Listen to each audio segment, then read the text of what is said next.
नमस्कार दोस्तों, पुनः स्वागत करता हूं आपका अपने RDS हॉटस्पॉट चैनल में। और आज हम चर्चा करने वाले हैं 19 दिसंबर के करंट अफेयर के बारे में। इसमें हम करंट और स्टैटिक जिसके दोनों की चर्चा करेंगे। कैमरामैन इंट्रो लगा दिया जाए। सर इंट्रो तो है ही नहीं।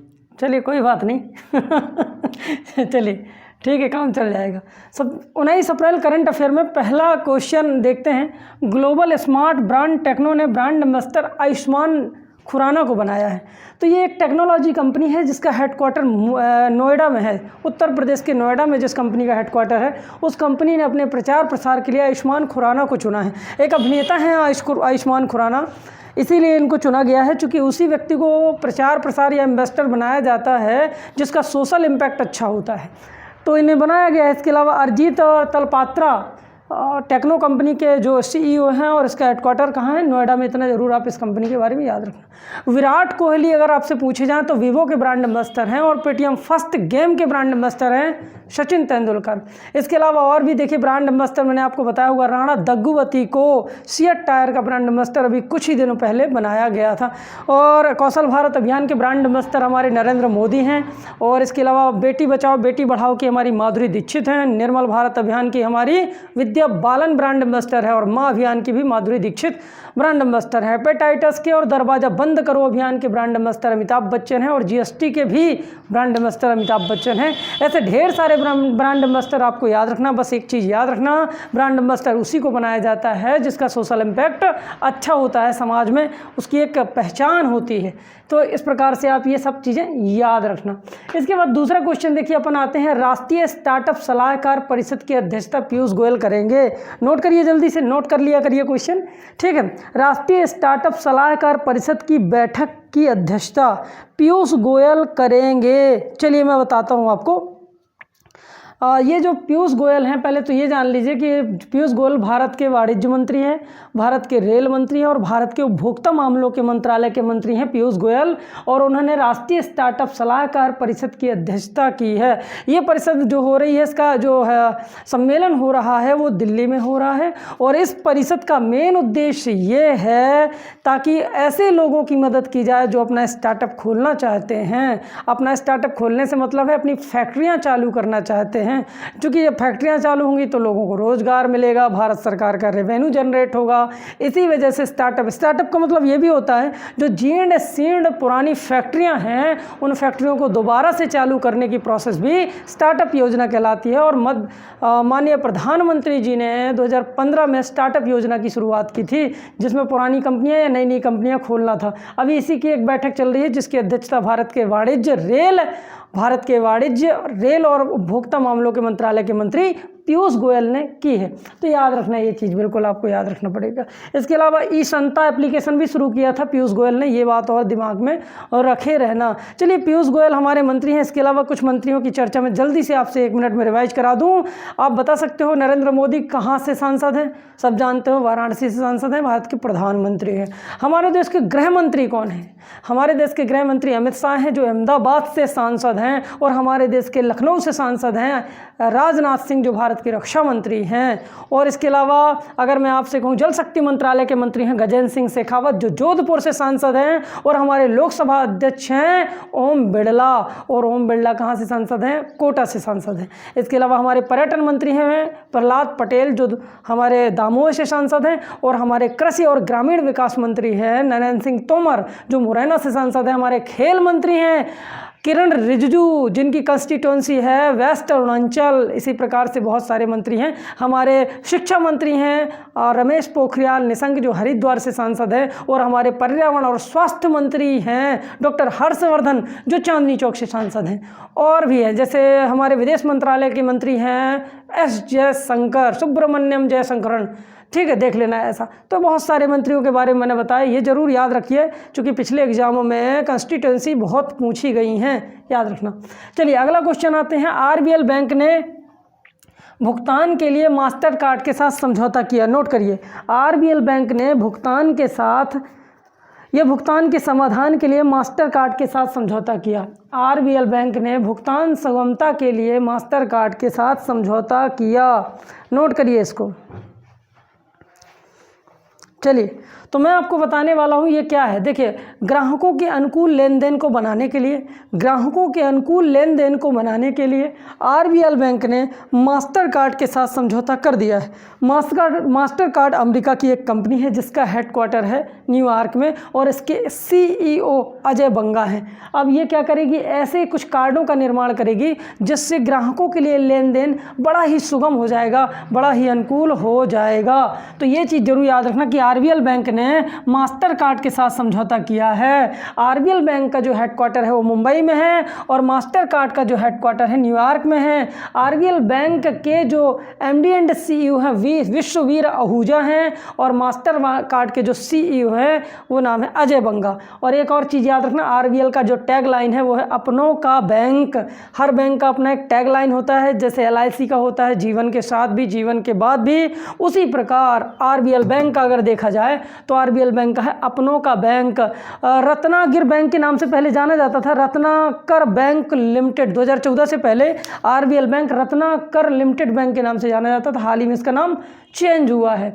और आप जानते हो कि समस्त 14 बड़े बैंकों का राष्ट्रीयकरण 1969 में हुआ था। ये पॉइंट जरूर याद रखो। What is the central bank of India, अगर आपसे एक क्वेश्चन पूछा जाए तो आप क्या बताएंगे, इसका कमेंट बॉक्स में आंसर दीजिए। What is the central bank of India, ये क्वेश्चन आपके लिए है, तो जरूर कमेंट में आंसर देना। चलिए अगला क्वेश्चन देखते हैं अपन। यूएसए विश्व टेबल टेनिस की मेज़बानी अमेरिका करेगा। यूएसए विश्व टेबल टेनिस की मेज़बानी यूएसए करेगा, ऐसा लिख दीजिए।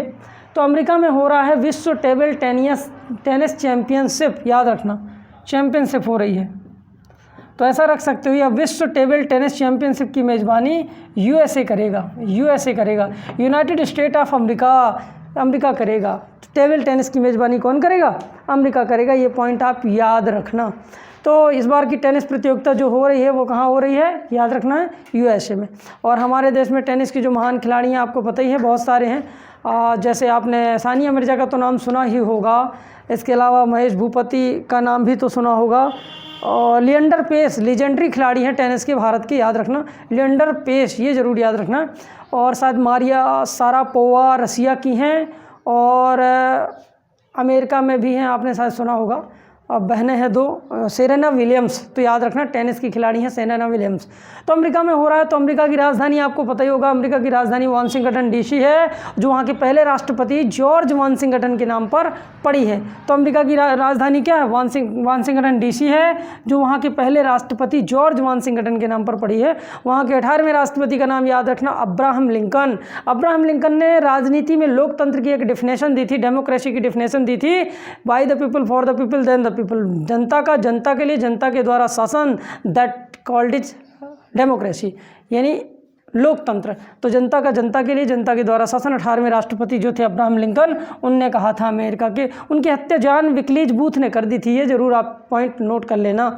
अमेरिका के बारे में थोड़ा और जान लीजिए कि अमेरिका से जो भारत आया था उस व्यक्ति का नाम था क्रिस्टोफर कोलंबस। हालांकि भारत आने वाला था 1492 में क्रिस्टोफर कोलंबस, लेकिन हवाओं के प्रवाह की वजह से, उल्टे प्रवाह की वजह से ये चला जाता है। क्रिस्टोफर कोलंबस आना इंडिया चाहता था लेकिन चला जाता है अमेरिका में, तो इसने अमेरिका की खोज की है, ये याद रखना। Christopher Columbus 1492। लेकिन क्रिस्टोफर कोलंबस नाम अगर देखा जाए, अमेरिका का नाम किसके नाम पर पड़ा है, तो एक इटली का साहसिक यात्री था जिसका नाम था अमेरिगो वेस्पुसी, उसके नाम पर अमेरिका का नामकरण हुआ है। याद रखना 1776 में अमेरिका की क्रांति हुई थी। अमेरिका की क्रांति का मेन कारण था बोस्टन चाय पार्टी की घटना। The largest fresh water lake of the world in the situated of America, जिसका नाम है सुपीरियर झील। सबसे लंबी झील, सबसे बड़ी मीठे पानी की झील आपको अमेरिका में मिलेगी। सुपीरियर, ह्यूरन, मिशिगन, इरी और ओंटारियो, 5 झीलें आपको अमेरिका में देखने को मिलेंगी, आप सब जानते हो। ओंटारियो झील पर the largest waterfall of world, जिसका नाम आप कहते हो ना नियाग्रा फॉल, वहीं पर है, ओंटारियो झील में है। और the first national park in the world situated of Montana district, तो अमेरिका के मोंटाना ज़िले में स्थित है दुनिया का सबसे पहला नेशनल पार्क, जिसका नाम है the name is Yellowstone national park and it's famous for old faithful glacier. गर्म पानी के झरने के लिए चर्चित है येलोस्टोन नेशनल पार्क, जो अमेरिका में है। याद रखना, ये सब चीज़ें आपको अमेरिका से आ जाती हैं। अगला क्वेश्चन अपन देखते हैं, मिटा दूँ तो उसमें लिखना भी शुरू कर दूंगा, मैं लिख नहीं रहा हूँ, केवल सुना रहा हूँ आपको, कोई दिक्कत नहीं है, कमेंट लिखते जाना। अच्छा, मैं आपसे एक सवाल पूछता हूँ कि अमेरिका ने जो अलास्का ख़रीदा है, हज़ारों धुआरों की घाटी, अलास्का का कटमई पर्वत, अलास्का जो ख़रीदा है वो रसिया से किस सन में ख़रीदा है? ये कमेंट बॉक्स में ज़रूर आंसर देना। देखते हैं कौन आंसर देता है कि अमेरिका ने अलास्का रसिया से किस सन में ख़रीदा। ये क्वेश्चन आपके लिए, आंसर ज़रूर देना। देखते हैं, कमेंट पढ़ूँगा मैं कौन दे रहा है। अगला क्वेश्चन देखते हैं। फेसबुक ने क्लीन मैक्स के साथ अक्षय ऊर्जा के लिए समझौता किया। फेसबुक ने क्लीन मैक्स के साथ अक्षय ऊर्जा के लिए समझौता किया। चलिए मैं थोड़ा सा बता दूं आपको। फेसबुक ने क्लीन मैक्स, ये क्लीन मैक्स एक घरेलू कंपनी है जो रिन्यूएबल एनर्जी को प्रोड्यूस करती है, रिन्यूएबल एनर्जी को प्रोड्यूस करती है। क्लीन मैक्स ये कर्नाटक की एक कंपनी है, कर्नाटक की एक कंपनी है जो नवीनीकरणीय ऊर्जा का निर्माण करती है। नवीनीकरणीय ऊर्जा या रिन्यूएबल एनर्जी वह एनर्जी होती है जिसका कितनी भी बार यूज कर लिया जाए कभी खर्च नहीं होती, ऐसी नवीनीकरणीय ऊर्जा होती है। Like wind energy, water energy, solar energy, सौर ऊर्जा, जल ऊर्जा, पवन ऊर्जा, जौहरी ऊर्जा, भूतापीय ऊर्जा, ऐसी ढेर से प्रकार की ऊर्जाएं होती हैं जिनका कितने भी बार इस्तेमाल किया जाए ये कभी खर्च नहीं होती। ऐसी ऊर्जा से समझौता किया है एफबी ने, ताकि जो एफबी का एक एशिया का सबसे बड़ा प्लांट खुलने जा रहा है 2022 में, उस प्लांट को ऊर्जा अब इसी से मिलेगी। ये लगभग अभी वर्तमान में 32 मेगावाट विद्युत बनाती है, ग्रीन एनर्जी प्रोड्यूस करती है जिससे प्रदूषण नहीं होता। तो इसकी ग्रीन एनर्जी अब एफबी के 2022 के एशियाई प्लांट में काम में आएगी, इसीलिए इन दोनों ने समझौता कर लिया है। क्लीन मैक्स जो है मैंने अभी बताया आपको हाल ही में कि 32 मेगावाट विद्युत बनाएगी और एफबी के प्लांट की पूर्ति करेगी। चलिए कुछ चीज़ें मैं आपको बता दूं। जैसे मैंने अभी आपको बताया कि राजस्थान में सबसे ज़्यादा सौर ऊर्जा प्रोड्यूस होती है, इसके बाद गुजरात में सौर ऊर्जा प्रोड्यूस होती है। और भी चीज़ें मैं आपको बताऊँगा इससे जुड़ी, जैसे पवन ऊर्जा का सबसे बड़ा प्लांट तमिलनाडु में लगा है। विश्व में पवन ऊर्जा डेनमार्क या नीदरलैंड में पवन ऊर्जा का क्षेत्रीय कहलाता है किंडरगिज। मध्य प्रदेश में पवन ऊर्जा जमगोदरानी में बनती है, देवास के और इंदौर में पवन ऊर्जा भी आपको देखने को मिलेगी। बहुत सारी पवन चक्कियाँ इंदौर में खुली हुई हैं, ठीक है। और भोपाल में लगा है सोलर प्लांट जिससे पानी को गर्म किया जाता है, इस प्रकार सौर जल ऊष्मक जिसे कह सकते हो। ऐसे आप देख लेना, बहुत सारे नवीनीकरणीय ऊर्जा और अनवीनीकरणीय ऊर्जा, दो प्रकार की ऊर्जाएं होती हैं। हमारे लिए आज जो सबसे ज़्यादा ज़रूरी हो गई है वो नवीनीकरणीय ऊर्जा हो गई है। इसका कारण है चूँकि जो अनवीनीकरणीय अथवा परंपरागत ऊर्जा है वो आने वाले कुछ दिनों में समाप्त हो जाएगी, तो हमें वैकल्पिक ऊर्जा के रूप में नवीनीकरणीय ऊर्जा का उपयोग करना ही पड़ेगा। तो इसीलिए अभी से उसका उपयोग हो रहा है। देखा ना, बैटरी वाली गाड़ियाँ आने लगी हैं, सोलर चार्जिंग स्टेशन लग रहे हैं, ठीक है, ताकि पेट्रोल और डीजल से चलने वाली गाड़ियों का कम से कम इस्तेमाल किया जा सके। चलिए इसमें फेसबुक के बारे में जान लेना। फेसबुक की स्थापना 2004 में हुई थी और फेसबुक के फाउंडर है मार्क जकरबर्ग और इसका हेडक्वार्टर कैलिफोर्निया में है। कैलिफोर्निया अमेरिका का एक शहर है, कैलिफोर्निया। ये फेसबुक का जो हेडक्वार्टर है कैलिफोर्निया में है। कर्नाटक के बारे में आप सब जानते हो। कर्नाटक की राजधानी बेंगलुरु है। Bengaluru space city of India, garden city of India और सिलिकॉन सिटी ऑफ इंडिया और इसके अलावा आईटी सिटी ऑफ इंडिया, ऐसे 4 नामों से जाना जाता है। खुद का ऑफिशियल लोगो लॉन्च करने वाला भारत का पहला शहर है बेंगलोर, जिसमें कन्नड़ भाषा में बेंगलोर लिखा है और अंग्रेजी भाषा में बेंगलोर लिखा है। बेंगलोर का जुड़वा शहर बेंगलोर है और कर्नाटक के मुख्यमंत्री चौथी बार बने हैं वीएस येदियुरप्पा और कर्नाटक के जो राज्यपाल हैं वाजुभाई वाला। इसके अलावा आप जानते हो कि कर्नाटक में the largest waterfall of India in the situated of Sharavati river. Sharavati river में सबसे बड़ा वाटरफॉल स्थित है, आपको पता होना चाहिए। जोगरसोपा राजा रानी या महात्मा गांधी जलप्रपात के नाम से जाना जाता है। शरावती वैली भी आपको कर्नाटक में मिलेगी। यक्षगान कुनीता डांस है, कन्नड़ भाषा बोली जाती है। ऐसा आप कर्नाटक के बारे में याद रखना, ठीक है। फेसबुक के बारे में मैंने बता ही दिया आपको फेसबुक। चलिए आगे बढ़ते हैं। मध्य प्रदेश में एमपी का क्वेश्चन देखिए। मध्य प्रदेश 1 मिनट, तो समझ में आ रहा है, आप पूछ सकते हो। एक क्वेश्चन मैं आपसे और पूछना चाहूँगा, व्हाट्सएप के फाउंडर कौन हैं? क्योंकि 2014 में फेसबुक ने व्हाट्सएप को ख़रीद लिया है, तो व्हाट्सएप के फाउंडर आपको कमेंट बॉक्स में बताना है और ज़रूर आंसर देना है। मैं देखता हूँ ये सारे आंसर कौन देता है। व्हाट्सएप के फाउंडर का आपको आंसर देना है। ये क्वेश्चन आपके लिए रहा कि व्हाट्सएप के फाउंडर कौन हैं। देख लेना, व्हाट्सएप इसके फाउंडर कौन हैं, आजकल चल रहा है, बहुत ट्रेंड में है, ठीक है। ऐसे आप जान लेना, जैसे इंटरनेट के विंट सर्फ हैं और माइक्रोसॉफ्ट के बिल गेट्स हैं और टेस्ला के एलॉन मस्क हैं, एप्पल के स्टीव जॉब्स हैं, डब्ल्यूडब्ल्यू के टिम बर्नर्स-ली हैं, ईमेल के रे टॉमलिंसन हैं और इसके अलावा बहुत सारे हैं, आप देख लेना। ये मीडिया प्लेटफॉर्म है, तो इनके फाउंडर जो याहू के साथ जैक डॉर्सी हैं, तो इस प्रकार से आप याद रखना, व्हाट्सएप का आपको बताना है। अगला क्वेश्चन है, मध्य प्रदेश में सभी ग्रामीण आबादी के लिए नल से जल उपलब्ध कराएगा एमपी। तो मध्य प्रदेश ने कहा है कि भाई 2024 तक हम सभी को क्या करेंगे, सभी भारत की ग्रामीण आबादी को नल से जल उपलब्ध कराएंगे, अर्थात स्वच्छ पेयजल की व्यवस्था की जाएगी, घर घर पाइप से पानी आएगा। अच्छा, एक भारत में योजना चल रही है जिसका नाम है जल शक्ति योजना, ये नल से जल योजना 2024 तक के लिए, और ये योजना शुरू करी है भारत के जल शक्ति मंत्रालय के मंत्री गजेंद्र सिंह शेखावत ने, और कहा है कि भारत के लगभग 30 करोड़ परिवारों को नल से जल भेजा जाएगा। ये है हमारा नल से जल योजना, उस योजना का हिस्सा है ये, जिसमें भारत के सभी ग्रामीण, मध्य प्रदेश के सभी ग्रामीण क्षेत्रों को पाइप से पानी भेजा जाएगा, स्वच्छ पेयजल उपलब्ध कराया जाएगा, ये है इसमें। और ये भी याद रखना कि ये जो नल से जल योजना है, इस योजना के ब्रांड एम्बेसडर आमिर खान हैं। चलिए, मध्य प्रदेश की बात आ गई है, तो मध्य प्रदेश की राजधानी भोपाल है, आप सब जानते हो। भोपाल में बन रहा है पद्मावती म्यूजियम, राजा भोज के नाम पर भोपाल से भोपाल बना हुआ है। और मध्य प्रदेश के मुख्यमंत्री शिवराज सिंह चौहान हैं, और इसके राज्यपाल आनंदीबेन पटेल हैं, और हाल ही में नए चीफ जस्टिस बने हैं मोहम्मद रफ़ीक। ये चीज़ आपको याद रखना है। मध्य प्रदेश के बारे में बताएं तो देखो, मध्य प्रदेश में 52 जिले हैं, 52वां जिला निवाड़ी है। मध्य प्रदेश में 55,000 गाँव हैं, 52,000 आबाद गाँव हैं, 23,933 पंचायतें हैं, 313 विकास खंड है, 262 तहसीलें हैं। इतना सारा आप मध्य प्रदेश में याद रखना। मध्य प्रदेश के उत्तर में है मुरैना, दक्षिण में है बुरहानपुर, मध्य प्रदेश के पश्चिम में है सबसे अलीराजपुर, और पूरब में है सिंगरौली, मध्य में है लगभग रायसेन। तो इस प्रकार से मध्य प्रदेश याद रखना। 30,82,52 क्षेत्रफल है, और 7,26,26,809 7,26,26,809 मध्य प्रदेश की जनसंख्या है, जो आपको याद रख। चलिए, हाल ही में मध्य प्रदेश में घटे हुए कुछ करंट की चर्चा मैं आपसे करता हूँ। देखिए, मेरा मास्क मेरी सुरक्षा अभियान मध्य प्रदेश ने शुरू करा है, और मास्क से याद आया, रोको टोको अभियान मध्य प्रदेश ने शुरू है, और जीवन शक्ति अभियान 11 रुपये में मास्क महिलाएं बनाएंगी, ऐसा अभियान भी शुरू करा है। थैंक्स मॉम पर्यावरण कार्यक्रम और किल कोरोना अभियान भी मध्य प्रदेश ने शुरू करा है। नोट करते जाना, वीडियो को पॉज कर लेना, स्लो कर लेना, इनको सबको नोट कर लिया और करो, बहुत सारी चीज़ें बता रहा हूँ। इसके अलावा आप याद रखना कि मध्य प्रदेश की छतरपुरा पुलिस ने शुरू किया था एक संकल्प बुजुर्गों के नाम, और बैतूल पुलिस ने शुरू किया था आस पास पोर्टल। इसके अलावा इंदौर चौथी बार the cleanest city of India, चौथी बार स्वच्छ शहर घोषित हुआ, और दुनिया का दूसरा और भारत का पहला इन्फेंट्री म्यूजियम बन रहा है आपका इंदौर में। ये सब चीज़ें आप याद रखना। थोड़े और क्वेश्चन है। अभी मैंने पंख योजना बताई थी, बच्चों को न्यूट्रिशन देने की योजना, पंख योजना भी शुरू करी हमारे इंदौर ने। और इसके अलावा एक और योजना आप याद रखना, डिंकी सोनिया, एक जीवाश्म मिला है, बहुत 3400 साल पुराना सा जीवाश्म, ये आपका मिला है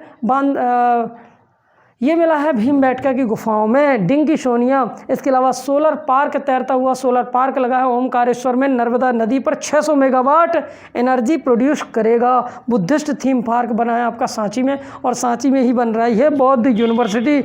एक जिला एक शिल्प योजना भी मध्य प्रदेश ने शुरू करी, और मध्य प्रदेश के बांधवगढ़ राष्ट्रीय उद्यान में hot air balloon safari system भी शुरू करा गया है। तो इतने सारे क्वेश्चन मध्य प्रदेश से आपको देखने को मिल जाएंगे। ठीक है, मध्य प्रदेश एकमात्र राज्य है जिसने अपना सॉन्ग बनाया है। हालांकि अब तो उड़ीसा ने भी अपना राज्य सॉन्ग बना लिया है, जिसका नाम है वंदे उत्कल जननी। मध्य प्रदेश का है सुख का दाता सबका साथी सबका यह संदेश है।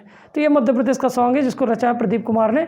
और जो उत्तर प्रदेश उड़ीसा का भी हाल ही में सॉन्ग बन गया है, जिसका नाम है वंदे उत्कल जननी, और इसको रचने वाले व्यक्ति का नाम है के लक्ष्मी महापात्रा। चलिए, इसके बाद अगला क्वेश्चन देखिए। भारतीय रेल ने 500 का जुर्माना लगाया स्टेशनों में मास्क न लगाने वाले व्यक्ति पर। भारतीय रेलवे ने 500 का जुर्माना लगाया स्टेशनों पर मास्क न लगाने वाले व्यक्ति पर। तो ऐसे व्यक्ति जिन्होंने स्टेशनों पर मास्क नहीं लगाया, उस पर 500 रुपये लेगी भारत की रेल। और भारतीय रेल मंत्री है पीयूष गोयल, और आज़ादी के समय रेल मंत्री थे जॉन मथाई। एकमात्र महिला रेल मंत्री हैं ममता बनर्जी।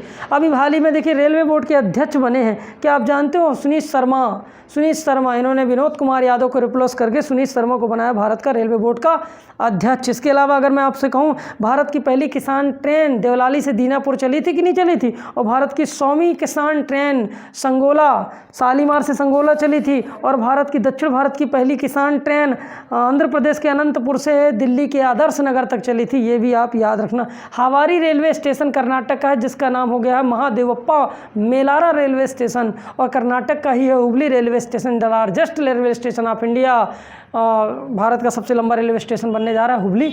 तो हुबली रेलवे स्टेशन भी कर्नाटक में है, इसका नाम हो गया Shri Siddharudha railway station. Manwadi railway station का नाम हो गया है बनारस रेलवे स्टेशन।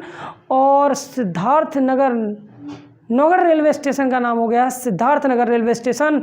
मुगल सराय रेलवे स्टेशन का नाम हो गया दीन दयाल रेलवे स्टेशन। ऐसे बहुत सारे यूपी में और कर्नाटक में रेलवे स्टेशनों के नाम बदले हैं। कर्नाटक के जरूर याद रखना, हावेरी रेलवे स्टेशन का नाम हो गया महादेवप्पा मेलारा रेलवे स्टेशन। और हुबली रेलवे स्टेशन सबसे बड़ा है, ये बनने जा रहा है। हालांकि अभी तो गोरखपुर है उत्तर प्रदेश का, अब ये बनेगा 1400 मीटर। तो हुबली का नाम भी बदल गया श्री सिद्धरूढ़ा रेलवे स्टेशन कर्नाटका। और रेलवे 16 अप्रैल 1853 को भारत की पहली रेल चली थी, आपको पता होगा, मुंबई से ठाणे 34 किलोमीटर। और विश्व में सबसे पहली ट्रेन 1925 में चली, 1825 में चली थी। और ये ट्रेन शायद चली थी मुंबई से, ये लिवरपूल से मैनचेस्टर के बीच चली थी। नहीं, ये चली थी लेनिनग्राड से स्टॉकगटन से डार्लिंगटन तक, स्टॉकगटन से डार्लिंगटन तक चली थी। बाद में इसको बढ़ाया गया था लिवरपूल से मैनचेस्टर तक, याद रखना। भारत की पहली मेट्रो ट्रेन 24 अक्टूबर 1984 को चली थी दमदम से टालीगंज 16 किलोमीटर। और चलाने वाली थी इंदिरा गांधी, और जो मेट्रो मैन थे वो थे श्रीधरन। ये क्वेश्चन भी आप याद रखना। और बस बहुत सारे क्वेश्चन बनते हैं, मैं आपको ज़्यादा रिवाइज नहीं कर रहा हूँ, नहीं तो वीडियो बड़ी हो जाएगी। आगे बढ़ते हैं। एशियन वेट लिफ्टिंग चैंपियनशिप में रिकॉर्ड बनाया मीराबाई चानू ने।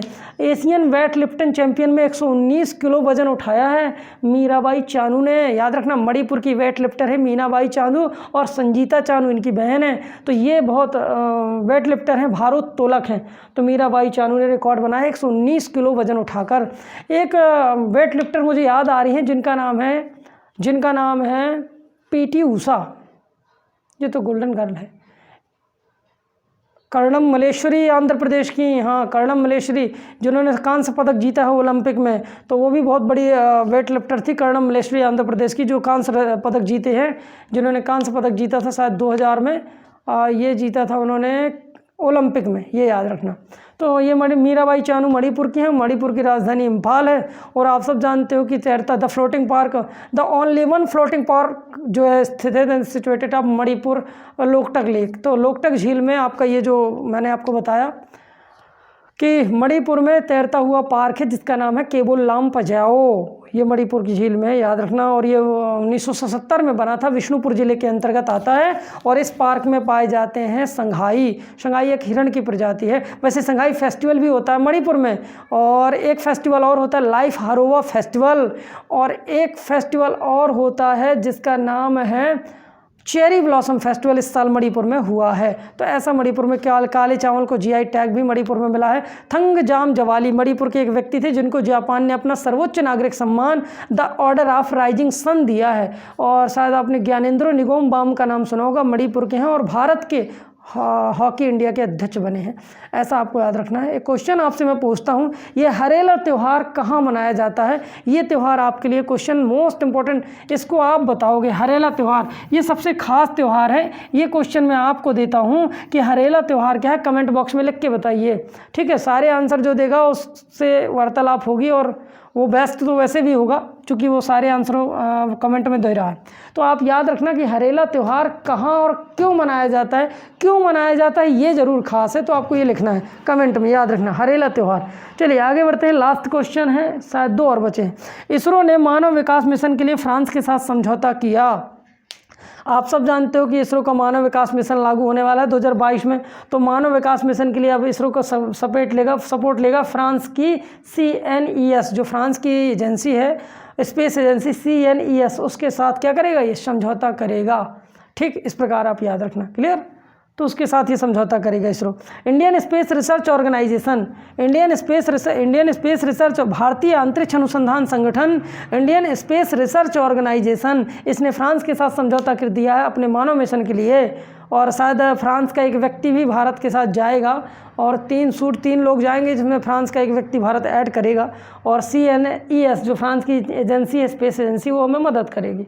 इस प्रकार से आपको याद रखना है। क्लियर? इसरो की स्थापना 15 अगस्त 1969 को हुई थी। इसरो को स्थापना करने वाले वही व्यक्ति थे जिन्हें भारत का the father of space programme कहते हैं, जैसे विक्रम अम्बलाल जी साराभाई। 15 अगस्त 1969 को इसरो की स्थापना हुई। बेंगलोर में हेडक्वार्टर है, इसीलिए बेंगलोर को अंतरिक्ष का शहर कहते हैं। और इसरो के अध्यक्ष के सिवन है। और इसरो का आदर्श वाक्य क्या है? इसरो का आदर्श वाक्य है, space technology in the service of human kind, space technology in the service of human kind. चलिए, इसके अलावा कुछ चीज़ें और मैं आपसे पूछना चाहूँगा इसरो की ही बारे में। इसरो ने अभी 104 सैटेलाइट भेजकर विश्व रिकॉर्ड बनाया था।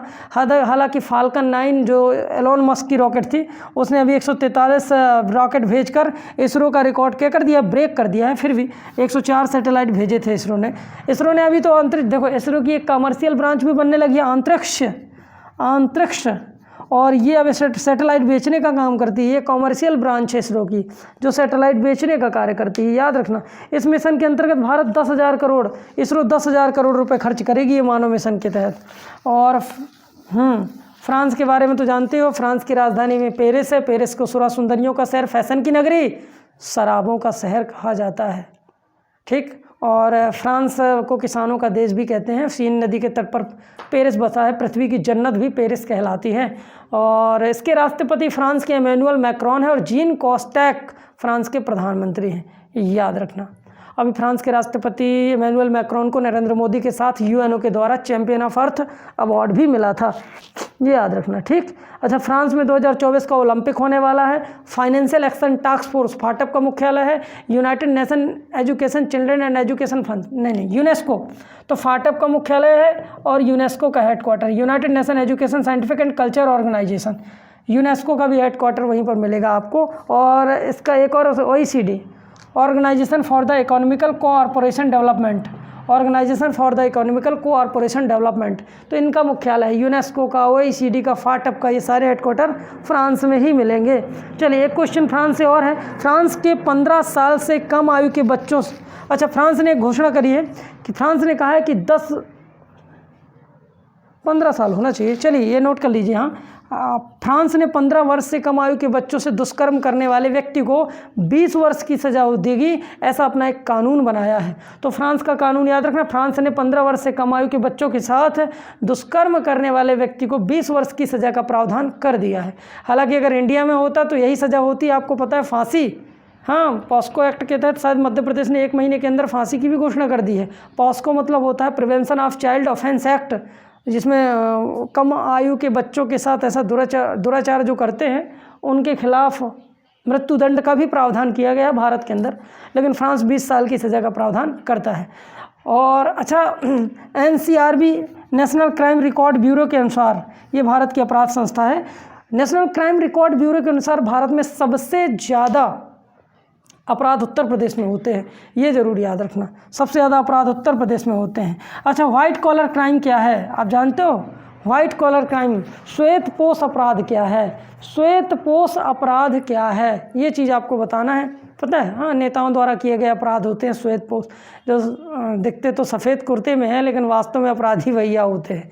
ऐसे काफ़ी सारे नेता होते हैं, तो उनके द्वारा किए गए अपराध श्वेतपोश अपराध कहलाते हैं, वाइट कॉलर क्राइम।